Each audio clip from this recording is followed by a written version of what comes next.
Buenos días, mi nombre es Hilary Paola Figueroa Ortiz, soy estudiante de la carrera de Radiotecnología de la Universidad Nacional Autónoma de Honduras.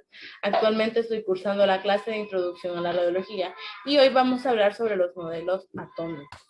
Para comenzar, vamos a definir qué es un átomo. Un átomo es la unidad constituyente más pequeña de la materia que tiene las propiedades de un elemento químico. Cada sólido, cada líquido, gas y plasma se compone de átomos neutros o ionizados y los átomos son microscópicos. Ya sabiendo qué es un átomo, vamos a hablar sobre los modelos atómicos. Y para comenzar, la primera referencia que se tiene de un átomo es de los griegos, los cuales pensaban que la materia estaba formada por 4 elementos, los cuales eran tierra, aire, fuego y agua. Esta materia la describían como la combinación en varias proporciones de sus esencias básicas, las cuales son húmedo, seco, caliente y frío. Esta idea permaneció así hasta el año de 1802, donde el maestro inglés John Dalton publicó un libro resumiendo sus experimentos que mostraba que los elementos se pueden clasificar de acuerdo a valores íntegros de la masa atómica. Según Dalton, un elemento está compuesto por átomos idénticos que reaccionan químicamente de la misma manera. Por ejemplo, todos los átomos de oxígeno serían similares, tendrían las mismas apariencias, la misma constitución y reaccionarían de igual manera. Serían, sin embargo, muy distintos a los átomos de cualquier otro elemento, como por ejemplo los que tenemos en esta imagen, que son los de hidrógeno. La combinación física de un tipo de átomo con otro se podría imaginar como algo parecido a un ojo con un gancho. El tamaño y el número y ojos de gancho serían diferentes por cada elemento. Bueno, las ventajas y las desventajas del átomo, del modelo atómico de Dalton, son en cierto punto reducidas, las cuales sean las ventajas a las desventajas. En las ventajas, o sea, tenemos que, a pesar de que Dalton, la teoría de Dalton era errónea, esta significó un avance muy importante en el camino de la comprensión de la materia. Entonces, en las desventajas, Dalton sostenía que los átomos de un mismo elemento eran imágenes iguales de masa y propiedades, y ahora sabemos que no es así. En otra, decimos que el modelo de Dalton decía que la materia estaba dividida en unas partículas indivisibles e inalterables que se denominan átomos. Posteriormente surgieron nuevas teorías y nuevos modelos, precisamente porque se descubrieron las partículas subatómicas. Aquí también tenemos otras desventajas que ustedes las pueden ir leyendo. Ahora vamos a pasar con el modelo atómico de Thomson. A finales de la década de 1890, mientras investigaba las propiedades físicas de los rayos catódicos, Thomson llegó a la conclusión de que los electrones eran parte íntegra de todos los átomos. Describió el átomo como algo parecido a una tarta de ciruelas, donde las ciruelas representaban las cargas eléctricas negativas y el pastel era una masa amorfa, de carga positiva. El número de electrones estaba pensado de manera que igualase la cantidad de electricidad positiva, ya que se sabía que el átomo debía ser eléctricamente neutro. Ahora nosotros vamos a ver también las ventajas y las desventajas del átomo o del modelo atómico que propuso Thomson.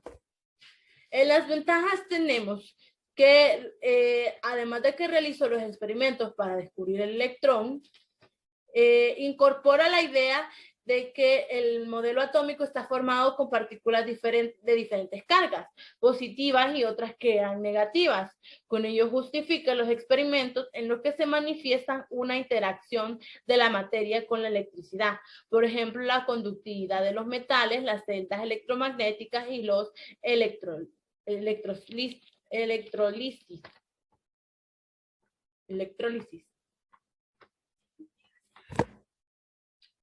Continuando, tenemos también las desventajas.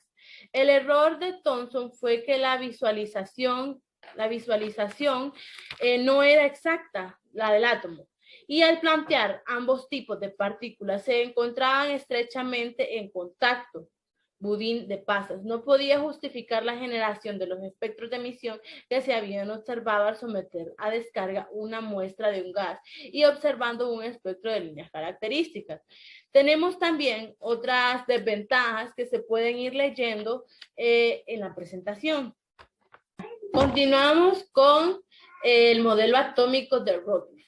Mediante una serie de ingeniosos experimentos, en 1911, Ernest Rutherford refutó el modelo del átomo propuesto por Thomson.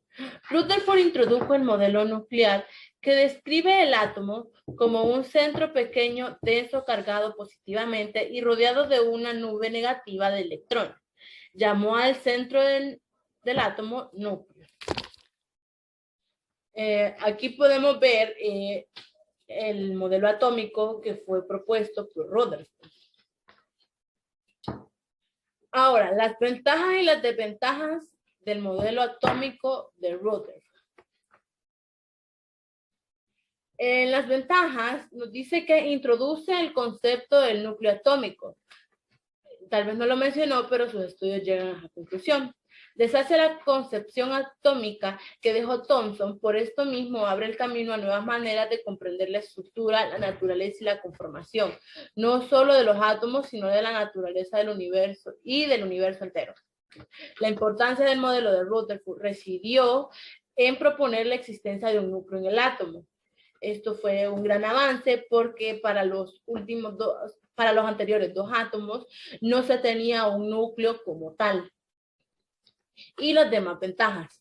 Ahora, en las desventajas, por la teoría electromagnética, una carga eléctrica moviéndose a cierta velocidad y atraído por una fuerza, va perdiendo energía progresivamente, lo cual al final, por teoría, los electrones perderían su energía hasta que se chocarían con el núcleo. Con esto, los electrones dejarían de existir. Esto nos lleva a otra conclusión. Si los electrones al final chocan con el núcleo y dejan de existir, luego los átomos y la materia no existen. Esto, por supuesto, va en contra de la realidad, ya que los átomos y la materia misma existen. Esto supuso la mayor problemática de la teoría de Rutherford. Pero vamos a ver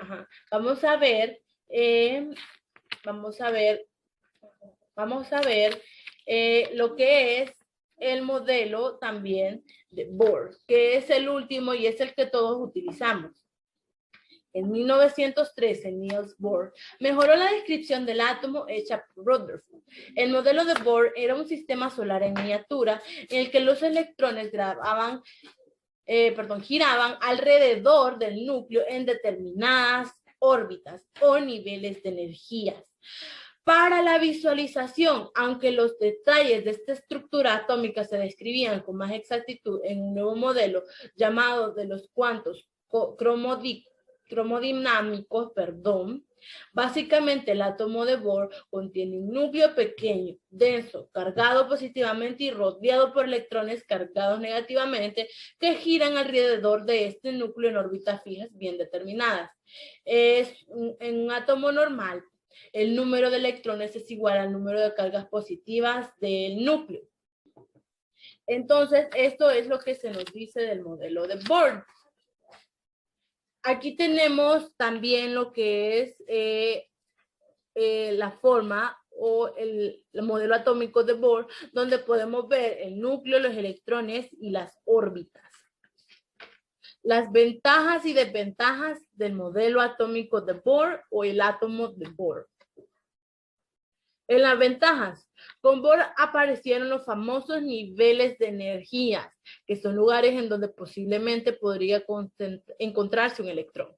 Postuló que el electrón podía existir en ciertos niveles de energía determinados, en donde no liberaba ni absorbía energía. Y en las desventajas tenemos que gracias a la teoría de la radiación de cuerpo negro, el efecto fotoeléctrico y los espectros de emisión y de absorción de los gases, postuló que el electrón podía existir en ciertos niveles de energía determinados, en donde no liberaría ni absorbería energía, lo que se adaptó muy bien para el átomo de hidrógeno, pero no para los demás elementos. Decía que las órbitas en el electrón eran de manera circular, lo que posteriormente Sommerfeld dijo que también era posible en órbitas elípticas. Hay más desventajas que las podemos ver en esta diapositiva. Pero yo concluyo mi exposición hasta aquí. Muchas gracias.